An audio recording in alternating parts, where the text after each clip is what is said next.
est-ce que tu pourrais donner des étapes ou est-ce que tu t'es posé des questions précises? Est-ce que tu as même suivi, je sais pas, des programmes, peu Mm. importe, justement pour aboutir à cette conclusion? Parce que je pense qu'il y a beaucoup de gens qui se posent ces questions. On se les pose d'ailleurs peut-être même tous les jours, toutes les semaines, tous les mois. Ouais.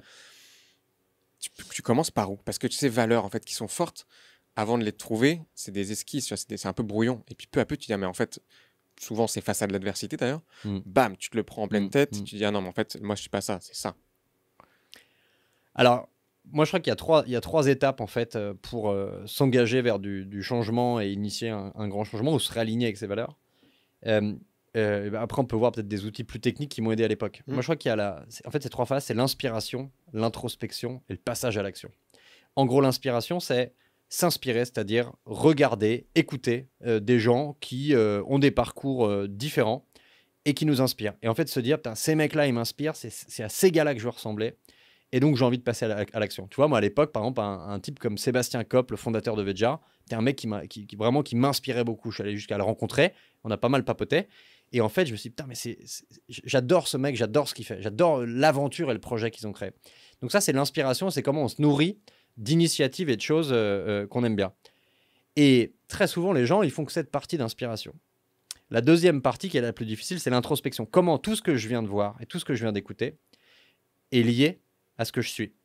C'est-à-dire, finalement, c'est quoi mes forces, mes faiblesses, c'est quoi mes valeurs, c'est quoi mes enjeux, qu'est-ce que j'ai envie, par exemple, qu'on dise de moi dans 30 ans, qu'est-ce que j'aimerais, en regardant ce que j'ai fait de mes 30 dernières années, qu'est-ce que j'aimerais voir dans ce que j'ai fait. Et donc ça, c'est l'introspection. Et cette phase-là, c'est la plus difficile, parce que c'est la phase où on est un peu tout seul avec soi-même. Et on se regarde et on se dit, putain, bon, ok.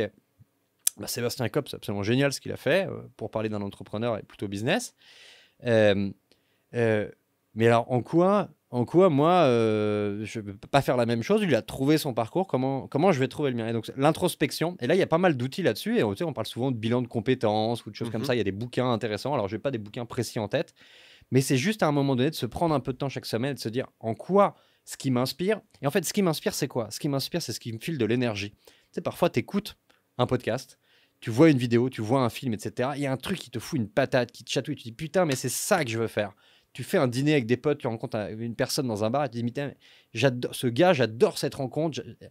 Ça, c'est inspirant. Donc, ça, déjà, il faut le cocher, il faut se dire. Et après, il faut essayer de comprendre pourquoi c'est inspirant. Et là, on trouve très vite pourquoi. Parce que en tout cas, on essaie de trouver les liens avec ce qui nous a inspiré. Et enfin, le troisième, c'est le passage à l'action. Et c'est aussi une étape que beaucoup de gens oublient ou arrêtent.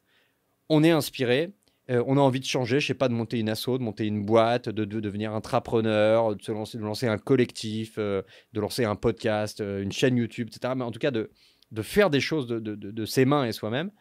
Et puis en fait, à un moment donné, on se dit, mais non, c'est pas pour moi. Voilà, c'est dur le c'est passage dur. à l'action Ouais. parce que les autres vont nous juger, mais on va aussi surtout se juger soi-même. Parce que là on dit étape 2, c'est l'introspection. Ouais. Le truc où si on faisait un petit tunnel de conversion, étape numéro 1, je pense qu'il y a 100% des gens qui se chauffent. Ouais. Étape numéro 2, on en perd Ouais. déjà Ouais. bien 50. Ouais. Mais l'étape numéro 3, là tu perds 99.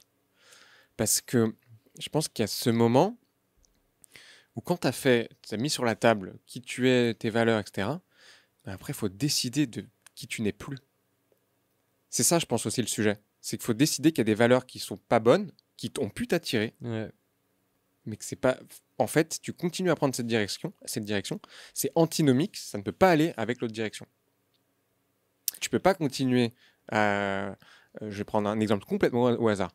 À être sur Paris et à faire la fête tous les soirs et à finir en hangover tous les matins, et en même temps vouloir monter un site et un média de micro-aventure. Là, il y a une dissonance. Là, On il y a parle une de vraie dissonance dissonance. Ouais. cognitive. Ouais. Ouais. Et c'est normal qu'à un moment donné, peut-être que ça soit ensemble, mais à un moment donné, faut faire un choix. Qui on est, qui on n'est plus. Choisir, c'est renoncer, tu as parfaitement raison. Et tu vois encore, c'est l'histoire Comment de... tu fais ce choix? Parce qu'en fait, il est là le point, c'est que c'est justement cette introspection, elle arrive au bout. Enfin, l'action le plus difficile, oui, c'est de créer un podcast, faut le faire voir aux autres. Mm. Mais le plus dur, c'est d'être vrai. Et quand on est vrai, on va forcément se faire juger. Moi, ma sensation, c'est que si justement tu as fait un travail d'introspection sur tes valeurs, tes enjeux, les métiers que tu as envie de faire, ce que tu as envie de pas faire, etc., et ben en fait, tu vas arriver à une décision ou en tout cas à un fil rouge. Et ça va être tellement cohérent qu'en fait, tu vas pas dévier. Moi, je crois que la grosse difficulté, c'est que si tu arrives dans l'entrepreneuriat ou quand tu lances un truc, etc., mais que tu n'es pas suffisamment aligné, que tu n'as peut-être pas pris suffisamment de temps aussi entre ta vie d'avant et cette nouvelle vie et tout, bah en fait, soit tu vas arrêter rapidement, soit en fait, tu vas t'épuiser. Parce qu'en fait, tu te rends compte que bah, c'est surtout la vie d'entrepreneur, on fait pas exactement ce qu'on veut, donc tu as intérêt quand même à bien choisir ton produit, les gens avec qui tu bosses, tes interlocuteurs, etc. L'endroit où tu vas travailler, qui est primordial en fait. Si à un moment donné tu veux faire un truc sur la nature, bah, c'est pour ça que moi je suis allé m'installer à Annecy notamment, parce que je suis vachement plus au milieu de mon terrain de jeu, quoi. Mais donc en gros, ma sensation, et on parle de 80 000 heures dans une vie travaillée. L'entrepreneuriat, on fait des semaines extrêmement longues, extrêmement complexes. Il y a des hauts, des bas, on y reviendra peut-être. Il y a un moment donné, il faut quand même que le truc que tu vas faire te plaise.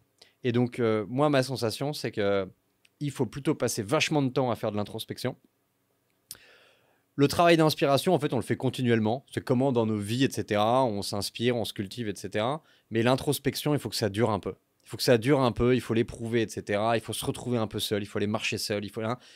Le risque, c'est qu'en fait, l'introspection, ça ne marche pas si on fait cet exercice avec d'autres. Faire un travail d'introspection à 2 ou à 3 autour d'une bière avec des copains, ça ne marche pas parce que chacun va donner son avis. Et donc, à la fin, c'est plus ta décision, mais c'est « Ah, mais ouais, je t'imagine bien faire ça. » Ou « Attends, mais t'imagines si tu fais ça. » Et puis, au bout de 2 bières, de toute façon, tu as déjà oublié ce que tu racontais. Au passage. Au mais passage. en plus, et surtout, tu vas repartir en disant « Mais attends, ouais, en fait, je vais quand même peut-être gagner moins d'argent. Ah, je vais faire une croix là-dessus. Je vais peut-être devoir revendre mon appart. Putain, merde. Ah bah attends, en fait, mes envies d'entrepreneuriat, on Ça verra se un peu fait plus seul, tard, ouais. quoi. Ça se fait Donc, seul. faut le faire tout seul. Et je pense que comme ça, tu maximises tes chances de passer à l'action. Et puis après, je crois qu'on a tous, à un moment donné dans nos vies, des énergies, des trucs, etc., des disponibilités pour faire ça. Certains, c'est très tôt. Voilà, ça peut être au lycée, ça peut être pendant des études, ça peut être plus tard, ça peut être avec 3 enfants. Mais il y a des moments donnés, en fait, on sent qu'on est prêt. Et ça, pareil, je crois que c'est très différent chez chacun. Et alors, de se dire, putain, mais lui, ah, mais pour réussir, il faut commencer tôt. Ah, bah là, c'est trop tard, ça y est, j'ai 2 crédits, de machin, etc. Bah, en fait, oui, fondamentalement, plus tu avances dans la vie et plus tu as des contraintes, etc. Mais il y a des super success stories, etc., de gens qui, tardivement, sentent que c'est le bon moment et ils vont. Et en fait, il n'y a pas de bon et de mauvais moment. Je crois que surtout, si tu entreprends tardivement, bah en fait, toute l'expérience que tu as accumulée avant, elle est bénéfique. Et tu vas faire un paquet de conneries en moins que si tu entreprends À 17, 20, 17, 20 25 ans, ans. où en fait, tu vas aller te C'est taper la super tête aussi, un mais peu tu tapes la contre le tête, mur. exactement. Ouais, exactement. Juste plus vite.